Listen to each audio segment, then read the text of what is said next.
நீங்கள் படம் ஆரம்பிக்கும் போது சிவகார்த்திகேயன் வித்யுத் ஜம்மால் வித்யுத் ஜம்மால் 2 பேரும் ஃபைட் பண்ணுறாங்க அப்படின்னும் போது நமக்கு வந்து பிலீவபிலிட்டி கம்மியாக இருக்கும்.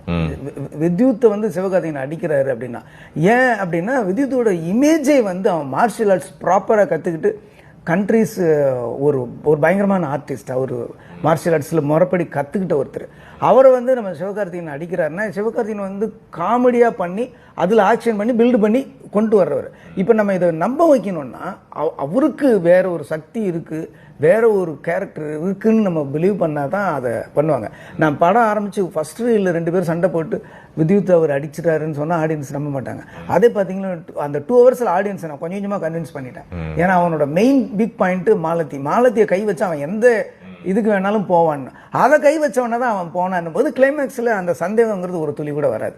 இதுக்கு வந்து அந்த கேரக்டர் வந்து ஹெல்ப் பண்ணுச்சு எனக்கு. மாலதி அப்படிங்கிறவ ஒருத்தி மட்டும் கிடையாதுல்ல, அவளுக்குள்ள இவன் இழந்த குடும்பத்துல சார்ந்த எல்லாருமே இருக்காங்க. 12-15 பேர் மொத்தமாக சேர்ந்த ஒரு உருவமாக தான் அவர்.